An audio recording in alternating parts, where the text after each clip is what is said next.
Mis carnales sabatinos y amantes de lo bueno, sean bienvenidos a su canal favorito, Cosicultura de Gerberín. Este video déjenme decirles que no es para remilgosos y persinados. Es solo para los amantes de este bandón. Y es que hoy nos vamos a meter hasta la cripta del rock pesado, porque vamos a desenterrar a los verdaderos papás del metal. Sí, antes de que existieran Slayer, Metallica o Rammstein, hubo 4 vatos que salieron de Birmingham con más humo que una fábrica de acero y más oscuridad que la cuaresma sin chelas. Without Sabbath, there would be no Metallica. Prepárense porque hoy vamos a contar la historia maldita, escandalosa y legendaria de Black Sabbath, la banda que convirtió el miedo en éxito y el caos en culto.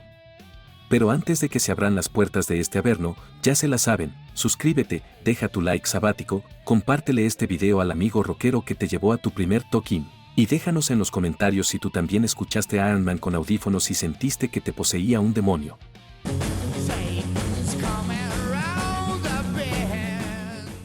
Porque esta historia no la cuenta el catecismo. Todo comenzó en Aston, un barrio obrero de Birmingham, Inglaterra, donde 4 jóvenes sin futuro y con más angustias que sueños le dieron vuelta al mundo. John Ozzy Osbourne, Tony Iommi, Geezer Butler y Bill Ward eran obreros con guitarras, chambeaban en fábricas, bebían como camioneros y tocaban blues pesadón en pubs. Primero se llamaron Polka Talk Blues Band, luego Ears, y por ahí del 69, tras ver una peli de terror italiana con el mismo nombre, nació el mito, Black Sabbath. Inspirados por la pregunta por qué la gente paga por asustarse en el cine y no en la música, estos locos bajaron la afinación, llenaron los amplificadores de lodo y grabaron una rola llamada Black Sabbath con campanas, lluvia y un tritono satánico que hacía llorar a los curas. La disquera los mandó por un tubo, hasta que el público empezó a pedir más de ese sonido endemoniado. El 13 de febrero de 1970, el mismo día que se celebra el viernes 13 en algunos calendarios, sacaron su primer disco homónimo, Black Sabbath. Lo grabaron en 2 días y costó 600 libras. ¿Y qué creen? Se fue directo al top 10 del Reino Unido. Pero la bomba llegaría meses después, cuando Butler soltó un requinto que parecía alarma de fábrica poseída. De ahí nació Paranoid, el himno absoluto del caos. El disco Paranoid llegó como metralla, Iron Man, War Pigs, y ese sonido sucio, denso, como si te arrastraran al infierno con audífonos puestos. Las críticas los odiaban, las mamás los querían exorcizar, pero los morros compraban discos como si fueran estampitas. Y así, sin saberlo, esos 4 locos fundaron el heavy metal. Y espérense, que apenas estamos arrancando. Después de Paranoid, la cosa se le salió de control. Los discos se vendían como pan caliente, las giras eran eternas y el cuarteto sabático ya no cabía en los escenarios chicos. Entonces dijeron, vamos a hacerlo más pesado, más oscuro y más loco.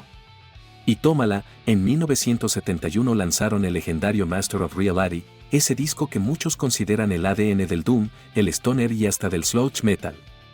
Desde la primera calada, literalmente, el disco te da un sopapo con Sweet Leaf, un himno amoroso, pero a la yerbita mágica.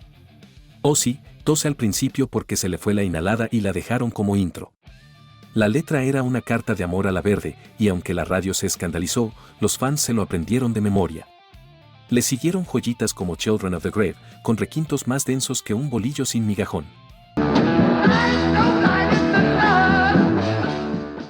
Y como ya andaban en modo leyenda, para 1972 grabaron volumen 4 en una mansión de Los Ángeles donde, dicen los técnicos, cada mañana tenían que barrer líneas de talco para la nariz. Una casona embrujada, músicos desvelados y un presupuesto abierto dieron como resultado otro discazo. De ahí salieron Snobbling, donde cantaban sobre el polvo blanco como si fuera una bendición, y Tomorrow's Stream, que sonaba a resaca feliz.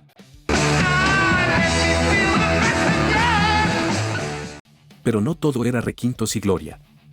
Geezer ya empezaba a tener conflictos personales, Ward mezclaba vodka con cereales, Ozzy se subía al escenario sin recordar cómo había llegado, y Tony Iommi trataba de ser el adulto responsable, pero con la nariz llena de yeso.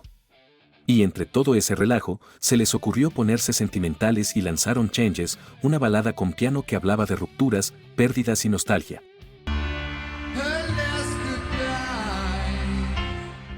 Los fans más rudos al principio se sacaron de onda, pero acabaron llorando con el coro. Era como ver a Frankenstein componiendo poesía. Las giras se volvían más pesadas, vuelos retrasados, hoteles con demandas, promotores queriendo estafarlos y un equipo técnico que aprendió a sobrevivir a base de tequila y tapones de oído. Dicen que en una fecha en Suiza, Ozzy le metió un pescado muerto al piano del lobby porque el hotel les cobró por ruido excesivo. A pesar de todo, las canciones seguían saliendo como si alguien allá abajo les dictara las notas. Y en 1973 llegó el poderoso Sabbath Bloody Sabbath, un disco que muchos juran fue el último respiro real del Sabbath original. Pero ese te lo cuento en el siguiente más adelante, porque la cosa se va a poner todavía más densa. Ya vimos que el éxito no siempre huele a rosas, a veces huele a sudor, cenicero y electricidad. Y en el caso de Black Sabbath, cada riff venía cargado con un costo emocional que no tardaría en cobrar factura. Y bandita, después del impacto sónico que fue volumen 4, la banda estaba tan agotada que ni el patas de cabra los levantaba. Ozzy andaba quemado, Geezer se cuestionaba la existencia humana, y Tony nomás escuchaba los grillos. Literalmente. Estaban secos de creatividad. Así que decidieron irse a grabar a un lugar más tranquilo. ¿Y dónde fue eso? En un castillo medieval llamado Clerwell Castle, allá en Gloucestershire. Porque nada inspira más que tocar requintos pesados en una mazmorra con armaduras oxidadas y eco infernal. Y funcionó. Una noche, Iommi bajó solo al sótano, agarró la guitarra y sacó un riff que, según él, no lo compuso él, sino algo que lo poseyó. De ahí nació la canción que le daría nombre al disco, Sabbath Bloody Sabbath, una mezcla letal de guitarras, sintetizadores, letras viscerales y un espíritu que sonaba a traición y guerra espiritual. En ese disco también venía National Acrobat, una joyita existencial que hablaba de la creación y la muerte como si fuera un trip ácido bíblico, y Sabra Cadabra, que aunque suene a hechizo, es una rola coqueta con mucho groove. Hasta metieron a Rick Wakeman de la banda Yes en los teclados, y no le pagaron con dinero, sino con cervezas, según cuentan. Durante la gira de Sabbath Bloody Sabbath, la banda ya parecía un circo de sobrevivientes. Billboard traía ataques de pánico y se echaba medio litro de vodka antes de cada tocada para aguantar vara. Ozzy andaba tan colapsado que decía que veía demonios en los espejos del camerino, y lo peor, los saludaba. Y aún así, en los conciertos, el público los adoraba. Sabbath Bloody Sabbath ya era un himno, con luces rojas y humo que parecía sacado del infierno mismo. La gente brincaba, gritaba y lloraba. ¿Quién dice que los riffs no hacen milagros? Pero el desgaste era brutal. Giras interminables, pleitos legales, sustancias y un negocio que cada vez olía menos a rock y más a tranza. Y aunque el próximo disco todavía traería fuego, la mecha ya estaba bien cortita. Para 1974, el castillo ya se había quedado chico y los fantasmas ya ni asustaban. Ahora el verdadero susto estaba en los contratos, en los médicos y en el calendario, giras eternas, cheques que no cuadraban y un ambiente más tenso que cena con la suegra. En medio de ese relajito, grabaron Sabotage de 1975, el disco que más que un álbum, era un grito de guerra. El nombre no fue casualidad. Según contaron después, sentían que su propio equipo los estaba saboteando. El pleito con Patrick Meehan, su ex-manager, los tenía entre abogados y demandas. Así que en vez de grabar tranquilos, escribían letras de rabia entre cita y cita con los licenciados. Pero aún con el alma parchada, sacaron rolones como Hole in the Sky, que abría con Fuerza Salvaje, y Symptom of the Universe, considerada por muchos la semilla del thrash metal. El disco cerraba con un tema que parecía salido de una ópera maldita, megalomanía, puro drama y cambio de ritmos. Y para el remate, The Red, donde Ozzy le tira directo al ex-manager con una rabia que se puede oler. Aún así, en vivo seguían rompiéndola.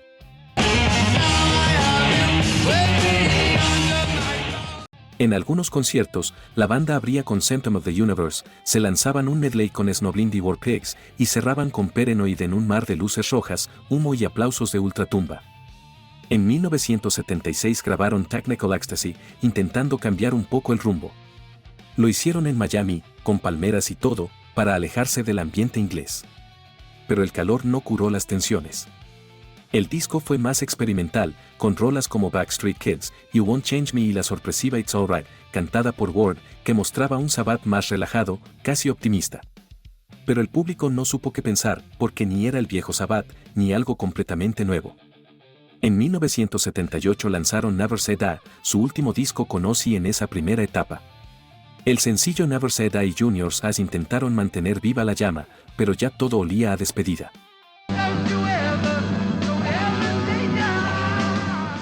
Encima, en la gira, los teloneros eran unos tal Van Halen que llegaban con toda la energía del mundo.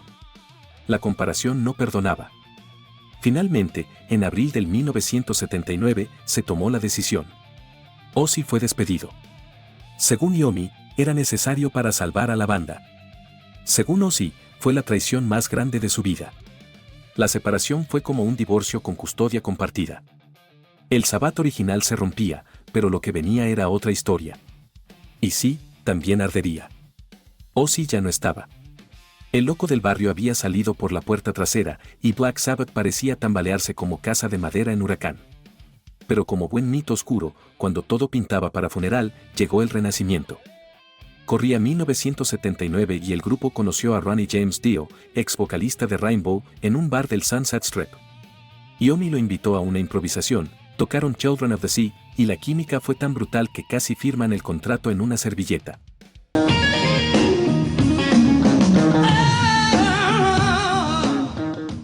Con Dio a bordo, y letras más épicas que oscuras, nació el disco Heaven and Hell en 1980. ¿Y qué disco, compadre? Desde el arranque con Neon Nights hasta la imponente Children of the Sea, era claro que Sabbath no estaba muerto, estaba más vivo y poderoso que nunca.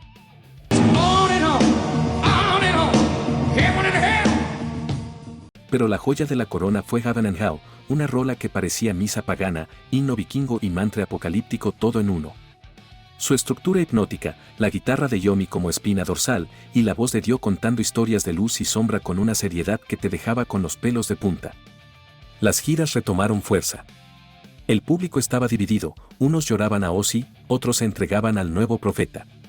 En pleno concierto, Dio soltaba los ya famosos cuernos con los dedos, gesto que heredó de su abuela italiana para espantar malas vibras. Y vaya que funcionó. El metal lo adoptó como símbolo eterno. Ward, sin embargo, no andaba del todo bien. Lidiando con fantasmas internos, dejó la banda en plena gira. En su lugar entró Vinnie Appice, con pegada feroz. Con él grabaron el siguiente disco, Mob Rules en 1981, que mantenía el filo con temas como Turn Up the Night y la poderosa The Sign of the Southern Cross, una pieza épica que sonaba a cruzada maldita. El arte de Mob Rules traía a unos monjes ensangrentados, y la banda se metió en broncas porque los fans aseguraban ver escondido un mensaje que decía que Ozzy. Iommi y Dio lo negaron, diciendo que era pura imaginación, aunque el morbo, ya sabes, siempre vende. En 1982 sacaron el disco en vivo La Divo, pero ahí explotaron los egos. Que si Dio subía su voz en la mezcla, que si los otros bajaban los instrumentos, que si había favoritismos, total, el caos volvió. Dio y Appice se hartaron y se fueron por su lado. A pesar de los pleitos, el legado estaba hecho.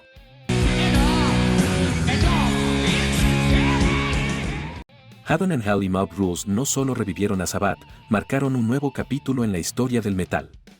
Diferente sí, pero igual de contundente. Y mientras Ozzy triunfaba en solitario con Crazy Train, Sabbath demostraba que todavía tenía gasolina. Pero los cambios apenas comenzaban, y los vocalistas iban a desfilar como en pasarela de moda oscura. Con Dio fuera del panorama, Black Sabbath se quedó con el escenario encendido pero sin quien cantara. Pero Iommi, terco como mula con guitarra, no estaba dispuesto a guardar la SG. Así que agarró el teléfono y se trajo a nada más y nada menos que Ian Gillan, el mismísimo ex vocalista de Deep Purple. Con él grabaron en 1983 el disco Born Again, un experimento macabro con portadas demoníacas, letras crudas y un sonido más sucio que baño de gasolinera. Rolas como Trashed, inspirada en una vuelta en auto que casi termina en tragedia, y Disturbing the Priest, con gritos que parecían posesiones grabadas, le dieron al disco una vibra extraña, pero poderosa. La gira fue igual de accidentada, mandaron construir un escenario con Stonehenge, pero se pasaron de medidas y las piezas no cabían en ningún recinto. El resultado, media producción guardada en bodegas, y memes ochenteros sin querer. So that's how it came about, and I made one record and did one tour. It lasted about a year. Gillan aguantó poco. Se fue tan rápido como llegó. En ese ir y venir, entró otro peso pesado, Glenn Hughes, también de Deep Purple. Grabó con Iommi, Seventh Star, que en teoría sería un disco solista, pero la disquera lo obligó a ponerle el nombre Black Sabbath para vender. De ahí salió No Stranger to Love, una balada ochentera bien producida, con video que parece novela de medianoche. Pero Hughes tuvo problemas de salud y fue reemplazado por Ray Gillan, quien dejó grabaciones a medias. Luego entró Tony Martin, un vocalista menos famoso, pero con voz potente, que se aventó varios discos entre 1987 y 1995. Sí, 8 años seguidos con el mismo cantante.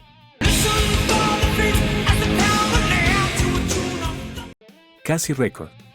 Con Martin, Sabbath lanzó el infravalorado The Eternal Idol en 1987, donde brilló The Shining, y después Headless Cross en 1989, que trajo rolas sabrosas como When Death Calls, con solo del mismísimo Brian May de Queen. Ahí no más. Siguieron con Tyr en 1990, inspirado en mitología nórdica, con temas como Anno Mundi, que parecía sacado de una saga épica. La banda ya no llenaba estadios como antes, pero su música seguía sonando honesta, potente y con identidad. En 1992, Dio regresó por la puerta grande con Dehumanizer, disco denso, moderno, donde brilló la demoledora TV Crimes. Pero otra vez, las diferencias con el resto salieron a flote cuando Ozzy organizó un show especial y no lo invitaron. Dio se sintió desplazado y se bajó del tren. Tony Martin volvió a salvar el día con Cross Purposes en 1994 y Forbidden en 1995, este último producido por Ernies y The Body Count, con una mezcla entre metal clásico y toques modernos. Sí, era Sabbath intentando seguir relevante mientras el grunge y el new metal ya rondaban la escena. Y aunque las ventas no eran lo de antes, el nombre Black Sabbath seguía pesando como cruz de plomo. Porque aunque cambiaran de cantante como de calcetines, el corazón del monstruo seguía latiendo con fuerza. Después de años de idas, vueltas, voces nuevas y discos bajo el radar, en 1997 llegó lo que muchos creían imposible, la alineación original de Black Sabbath volvió a reunirse. Ozzy, Iommi, Geezer y Bill Ward, los 4 jinetes del apocalipsis musical, como algunos los llamaban, se subieron juntos al escenario del Ozzfest, y lo que pasó ahí fue historia pura.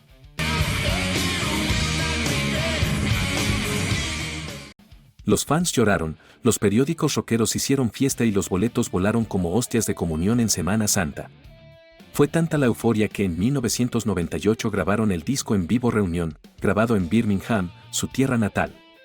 Traía todos los clásicos y 2 rolas nuevas, Psycho Man y Selling My Soul, que aunque no sonaron como los viejos tiempos, demostraban que el fuego seguía vivo.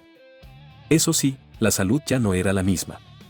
Bill Ward sufrió un microinfarto antes de una presentación y tuvo que ser reemplazado por Danny Apes, una vez más.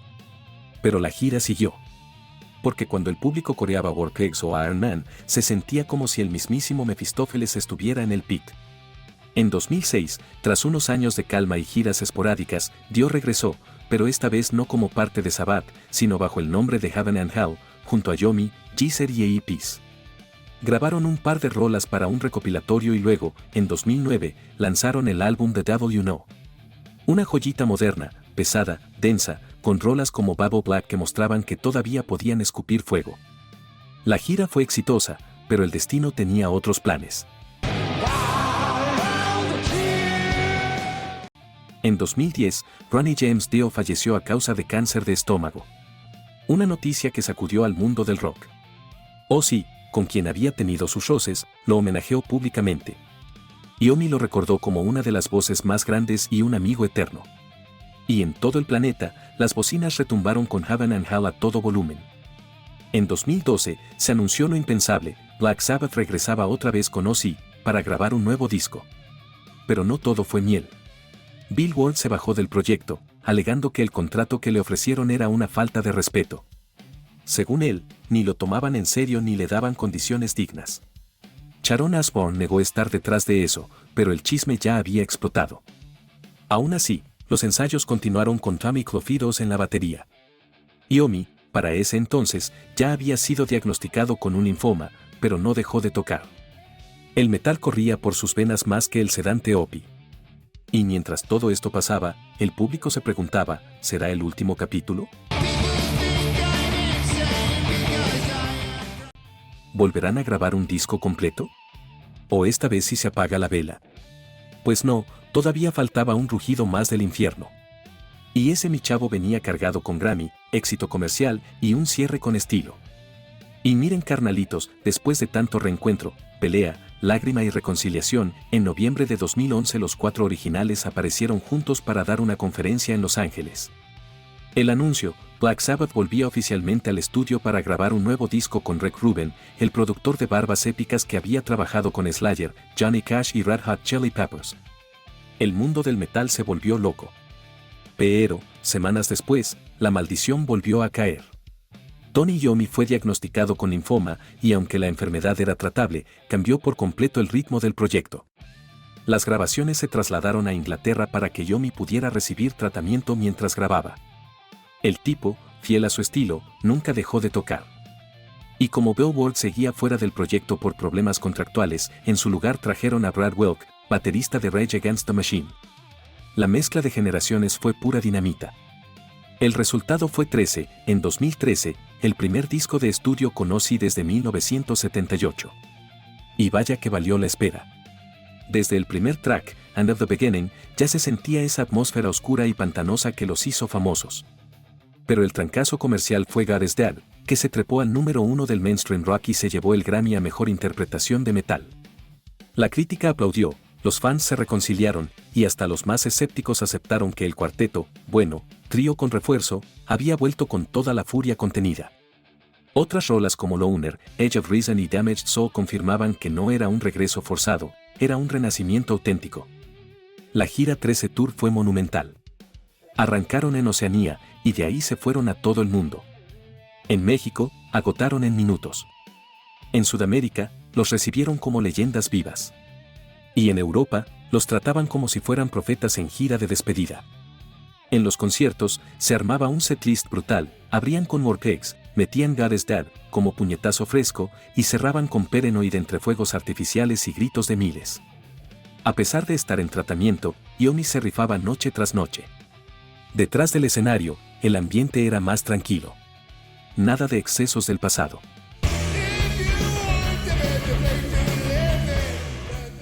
Ozzy tomaba tecito, Iommi descansaba con silencio absoluto, y Geezer revisaba libros sobre filosofía y espiritualidad. La banda había madurado, pero el sonido seguía rugiendo como si tuvieran 20. El álbum 13 se convirtió en su primer disco número 1 en Estados Unidos. En toda su carrera nunca lo habían logrado. Tuvieron que pasar más de 40 años para que el trono fuera suyo. Pero sabían que ese impulso tenía fecha de caducidad. Así que empezó a cocinarse lo que vendría a ser el último tour. El adiós definitivo. El final del mito. Y sí, ese cierre venía con nombre profético, The End. Después de más de 4 décadas escupiendo riffs, enfrentando infartos, demandas, contratos malditos y cambios de vocalista como si fueran calcetines, Black Sabbath se preparó para lo inevitable, el final. Y no cualquier final, carnalitos. En 2016 arrancaron la gira de End Tour, una despedida con todas sus letras. 81 fechas por todo el planeta, con Ozzy, Iommi y Geezer al frente. La batería corrió por cuenta de Tommy Cluffidos, porque Billboard seguía fuera del ring por diferencias contractuales, que si cláusulas injustas, que si seguros médicos, que si promesas rotas, el chisme nunca se cerró. El tour fue una locura. El setlist lo armó la banda, pero fue aprobado por los fans, abrían con Black Sabbath, pasaban por Ferris Wheel Boots, Into the Void y cerraban con el clásico intocable, Paranoid, envuelto en fuegos artificiales, humo, luces púrpura y una energía que ponía la piel de gallina. El último concierto fue el 4 de febrero de 2017, en el Genting Arena de Birmingham, su tierra natal. Lleno hasta el tope. Lágrimas, abrazos, miles de gargantas gritando thank you. Y cuando cayeron los globos negros con la leyenda 1968-2017, el público entendió, esto sí era el fin. Lo documentaron todo en el filme The End of the End, un testamento audiovisual donde se ven las emociones crudas, las sonrisas, los nervios y también los silencios incómodos que dejan los años vividos a ritmo de metal.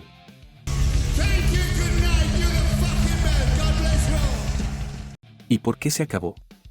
Iommi lo dijo claro, el cuerpo ya no aguanta lo que la mente desea. Después del cáncer, no estaba para estar volando y tocando diario. Ozzy ya lidiaba con su diagnóstico de Parkinson. Geezer quería paz.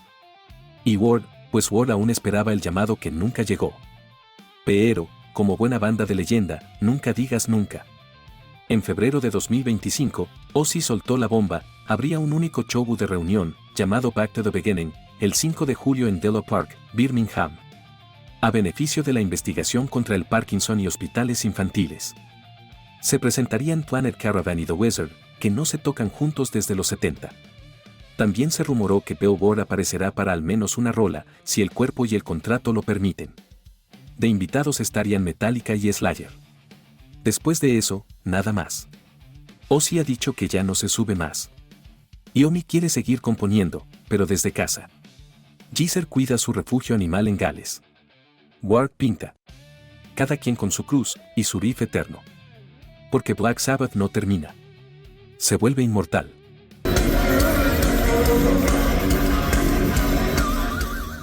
Y como si la historia estuviera escrita en tablillas de fuego, el 5 de julio de 2025 se vivió lo que ya muchos llaman el verdadero apocalipsis del metal, el último concierto de Black Sabbath. Un evento titulado con toda justicia Back to the Beginning, que se celebró en Villa Park, Birmingham, justo donde todo empezó y ahora terminó. Este concierto no fue solo nostalgia, fue ceremonia, fue tributo, fue despedida con puño al cielo. Ozzy, Iommi, Geezer y sí, también Bill Ward, volvieron a compartir escenario como en los viejos tiempos. El reencuentro de los 4 originales hizo temblar la tierra. El concierto se transmitió en streaming para todo el mundo, por $29.99 americanos, y quien quiso el combo con la playera oficial del evento pagó $64.98 americanos. El show duró más de 10 horas, con una lista de bandas invitadas que parecía salida de un festival soñado: Metallica, Guns N' Roses, Slayer, Pantera, Tool, Anthrax, Gojira, Mastodon y más. Como cereza en el pastel, Jason Momoa fue el maestro de ceremonias y Tom Morello se rifó como director musical del evento. Cuando llegó el turno de Sabbath, las luces se apagaron, sonaron las campanas fúnebres y arrancaron con More Pigs. Les siguieron NIB, Children of the Grave, Iron Man y por supuesto, cerraron con Paranoid mientras llovía fuego artificial y confeti negro. Ozzy, con la voz rasposa pero el alma intacta, soltó una I Love You que quedó grabado en la piel de todos. Ward, con el rostro empapado, recibió una ovación eterna. Y al final, los 4 se abrazaron mientras una pantalla gigante proyectaba los años 1968-2025, con un gracias que no necesita traducción. El show se podrá volver a ver vía View on Demand Replay por 48 horas desde la plataforma oficial. Así que si no alcanzaste el streaming en vivo, todavía tienes chance de presenciar la misa negra final. Y lo más hermoso, todo lo recaudado se irá a causas benéficas como la investigación contra el Parkinson, el Hospital Infantil de Birmingham y la Fundación Acorns Hospice. Una despedida con peso emocional, sí, pero también con propósito. Ozzy se tomó un breve tiempo durante el show de la banda para presentar a sus compañeros de escenario, Tony Iommi, Geezer Butler y Bill Ward, precisamente en la ciudad que los vio nacer en 1968. Así que ya quedó escrito con sangre en la historia, Black Sabbath se despidió por todo lo alto, y esta vez sí, para siempre. ¿Tú lo viste en vivo? ¿Lloraste con Children of the Grave? ¿Sentiste el último riff de Iommi en el pecho? Cuéntanos en los comentarios. ¿Cuál fue tu parte favorita del set? ¿Crees que esta sí fue la despedida final o habrá una más? Dale su respectivo like a este homenaje, compártelo con la banda que siempre tuvo un parche de Sabbath en la mochila y no olvides suscribirte porque en Cosicultura de Gerberín hablamos de todo. Adiós.